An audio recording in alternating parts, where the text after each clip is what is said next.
अवधूत चिंतन श्री गुरुदेव दत्त श्री स्वामी समर्थ। स्वागत आहे तुमचे व्लॉग स्वामींच्या या आपल्या यूट्यूब चॅनलवर। स्वामी माऊली माता लक्ष्मी तुमच्या सर्व चांगल्या इच्छा पूर्ण करोत हीच माझी स्वामींचरणी आईचरणी प्रार्थना।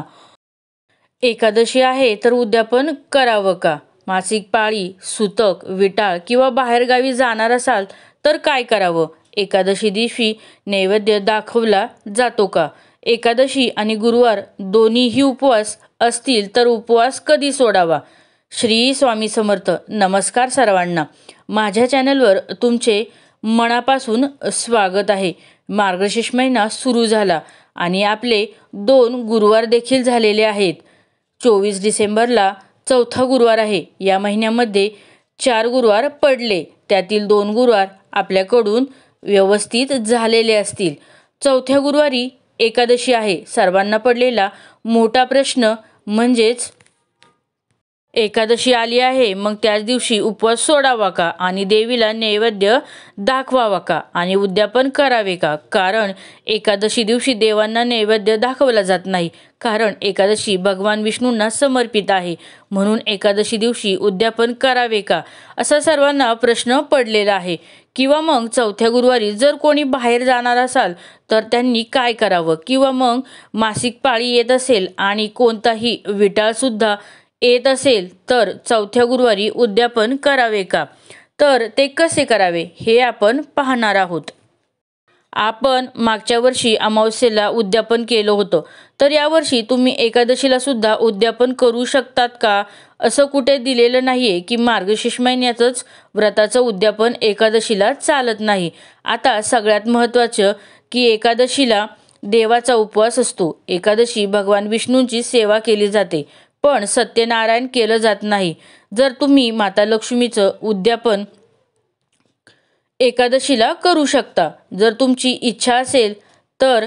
आता समजा एखाद्या व्यक्तीचे, एखाद्या स्त्रीचं जर एकादशीचा उपवास पण असतो आणि मार्गशीर्ष गुरुवार उपवास असतो, मग त्यांनी पौष महिन्याच्या पहिल्या गुरुवारी तुम्ही उद्यापन करू शकता आणि शेवटच्या चौथ्या गुरुवारी जर तुमचे एकादशीचं व्रत देखील असेल तर तुम्ही शुक्रवारी उपवास सोडायचा आहे।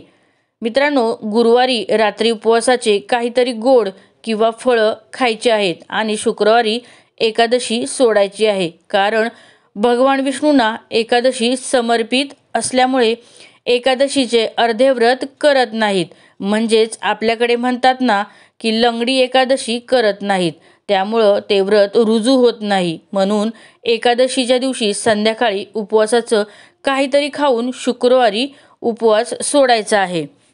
मित्रांनो, आता काय असतं बघा, महिलांचं असतं की आम्हाला मार्गशीर्ष महिन्यात उद्यापन करायचं आहे, कारण उगीच काहीतरी अशी समजूत चुकीची आहे। बऱ्याच महिला असं म्हणतात की मार्गशीर्ष महिन्याचा गुरुवारचं व्रत मार्गशीर्ष महिन्यातच उद्यापन देखील करायचं असतं, पण एखाद्या गुरुवारी अडचण आली तर काहीही हरकत नसते। पौष महिन्याच्या पहिल्या गुरुवारी तुम्ही उद्यापन करू शकता। पौष महिना अजिबात वाईट नाही। पौष महिना भगवान सूर्याला समर्पित आहे। भगवान सूर्यांची मनोभावे पूजा केली जाते। सर्व स्त्रिया सूर्यनारायणाची पूजा करतात आणि मनोभावे सूर्यनारायणाचे रविवारचे व्रत देखील करतात। त्यामुळे पौष महिन्याला वाईट समजू नका। तुम्ही पौष महिन्यातील पहिल्या गुरुवारी व्रताचे उद्यापन नक्कीच करू शकता। जर तुमचे एकादशीचे व्रत असेल किंवा मासिक पाळी असेल, तुम्ही कुठे बाहेरच्या ठिकाणी गेला असाल तर तुम्ही पौष महिन्यातील पहिल्या गुरुवारी उद्यापन नक्कीच करू शकता। जर मार्गशीर्ष महिन्यात काही कारणाने तुम्हाला उद्यापन करणं जमलंच नाही तर पौष महिन्याच्या पहिल्या गुरुवारी तुम्ही नक्की उद्यापन केले तरीही चालेल। काही महिलांचा प्रश्न असा असतो की तिसऱ्या गुरुवारी उद्यापन करू का? कारण मी चौथ्या गुरुवारी बाहेर जाणार आहे, तर मी मग कधी उद्यापन करू? तर अशा महिलांसाठी सरळ त्यांनी पौष महिन्यातील पहिल्या गुरुवारी उद्यापन करावे। ही यथाशक्ती सुवासिनी किंवा 7 कुमारिकांना बोलून त्यांनी उद्यापन करावे। 7 महिलांची ओटी भरावी, त्यांना काहीतरी गोड खायला द्यावे, केळीचं फळ द्यावं आणि व्रताची पुस्तिका देऊन यथाशक्ती यथाभक्ती उद्यापन करावे। भक्तिभावाने देवीची पूजा करावी, देवीला क्षमा मागावी की माझ्याकडून काही चुकलं असेल तर काही राहिलं असेल तर आई मला माफ कर। काही महिला असं करतात की ग्रंथ वाटले जातात. महालक्ष्मी व्रताचे तर महिला त्या ग्रंथाचा मान सन्मान ठेवत नाहीत. त्या महिला टाकून देतात, इथं तिथं ठेवतात किंवा खाली ठेवतात. मग लहान मुलं ते फाडू शकतात. अशा प्रकारे ग्रंथाचा अपमान होतो. जी ग्रंथ व्यक्ती ग्रंथाचा मान ठेवणार आहे, पुढच्या वर्षी व्रत करणार आहे, अशाच व्यक्तींना तुम्ही ग्रंथ द्या. उगीच ज्यांच्याकडून हे व्रत केलं जाणार नाही अशा व्यक्तींना ते ग्रंथ देखील देऊ नका. जर जी व्यक्ती त्याचा मान सन्मान ठेवू शकते, कारण वृत्तपुस्तिका देण्यामागील उद्देश हाच असतो की त्यांनी देखील मार्गशीर्षचे गुरुवारचे व्रत करावे. परंतु जर त्या व्रतपुस्तकाचा मान सन्मान राहणारच नसेल तर तुम्ही अशा व्यक्तींना ही पुस्तिका देऊ नका. कारण व्रतपुस्तिका देण्यामागील उद्देश हाच असतो की त्यांनी मार्गशीर्ष व्यवस्थितपणे व्रत करावे. परंतु जर त्या पुस्तकाचा सन्मानच राहणार नसेल तर तुम्ही अशा व्यक्तींना हे देऊ नका. मित्रांनो, जर गुरुवारचा उपवास असेल तर तुम्हाला एखाद्या व्यक्तीने शेवटच्या गुरुवारी उद्यापनासाठी जेवणासाठी बोलावलं आहे तर त्यांच्या घरी जावा आणि जेवण करा. असं अजिबात मनात घेऊ नका की माझा उपवास आहे आणि माझा उपवास मी माझ्या घरी सोडणार आहे आज, कारण तुम्ही लक्ष्मी स्वरूपात त्यांच्या घरी जाणार असता. हा मान मिळायला देखील भाग्य लागतं. म्हणून महिलांनी कृपया असं करू नका. जर कोणी तुम्हाला जेवण्यासाठी बोलावलं असेल तर नक्की जा. परंतु जर तुम्हाला खरंच त्रास होत असेल, सतत खाणं जमत नसेल किंवा जास्त गोडधोड जमत नसेल आणि पित्ताचा त्रास होत असेल तर तुम्ही तसं सांगू शकता. परंतु असं अजिबात करू नका की कोणी तुम्हाला बोलावलं आणि तुम्ही नाही म्हटलात की माझा उपवास मी माझ्या घरी सोडणार आहे, तर असं करू नका. तुम्ही तुमच्या देवीला नैवेद्य वगैरे दाखवा आणि त्यांच्या घरी जाऊन जेवण करू शकता. आणि महत्त्वाचं सांगायचं म्हटलं तर या दिवशी तुमच्या घरी कोणतीही तर स्त्री आली तर तिला अन्नदान करा, मान सन्मान करा. मग ती वयोवृद्ध स्त्री असेल, विधवा स्त्री असेल तरी तुम्ही तिचा मान सन्मान करा. तिला गोडधोड खायला द्या. कारण या दिवशी देवी लक्ष्मी कोणाच्याही स्वरूपात तुमची परीक्षा घेऊ शकते, तुमच्या घरी येऊ शकते. काही जणांचं असं म्हणणं असतं की मार्गशीर्ष गुरुवारचे उद्यापन मार्गशीर्ष गुरुवार महिन्यातच करायचे असतं, पण असं अजिबात नसतं. तुम्ही एखादा गुरुवार राहिला तर पौष महिन्यात देखील उद्यापन करू शकता.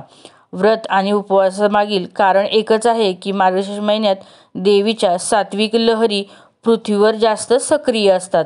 म्हणून महालक्ष्मीची जास्तीत जास्त आपल्याकडून सेवा घडावी आणि ती प्रसन्न होऊन आपल्या घरामध्ये कायमचे वास्तव्य करावी, यासाठी महालक्ष्मीची मनोभावे सेवा केली जाते. जास्तीत जास्त आई लक्ष्मीची सेवा केली जाते. देवी लक्ष्मी सर्व समजून घेत असते. कधी कधी असं होतं की जास्त बायका मिळत नाहीत. उद्यापनासाठी 7 बायका मिळणे सुद्धा कठीण होऊन जातं. तर तुमच्या घरी एक जरी सुवासिनी असेल किंवा तुमच्या ओळखीने एक जरी मैत्रीण असेल तर तुम्ही तिचाच मान सन्मान करू शकता. तिला जेवण्यासाठी बोलवू शकता, तिची ओटी भरू शकता. हे मनापासून उद्यापन करा. नक्की देवी गोड मानून घेईल. उद्यापनाच्या दिवशी नक्कीच तुम्ही जेवण बनवायला पाहिजे. सुवासिनींचा मान सन्मान करून त्यांना पोटभर जेवू घाला. यामुळे माता लक्ष्मी आणि माता अन्नपूर्णा यांचा देखील आशीर्वाद तुम्हाला मिळतो आणि त्यांच्या कृपेने घरामध्ये कधीच कशाची कमतरता भासणार नाही. उद्यापना दिवशी सुवासिनींची उष्टी ताटं आपल्या घरात पडलं पाहिजेत असं पूर्वीपासून सर्वजण म्हणत आलेले आहेत. त्यामुळे 1, 2, 5, 7 सुवासिनी तुम्हाला जमेल तेवढे यथाशक्ती तुम्ही जेवण अवश्य घाला. एका सुवासिनीला जेवण घातलं तरीही चालेल. ज्यांची एकादशी नाही त्यांनी उद्यापन केलं तरी चालेल. जर मासिक धर्म आला असेल तर तुम्ही नक्कीच पुढच्या गुरुवारी उद्यापन करू शकता. किंवा कशाचा विटाळ आला असेल, सूतक असेल तरीही त्याच्या 10-12 दिवस जातातच. मग तुम्ही मांडणी वगैरे करून चालणार नाही.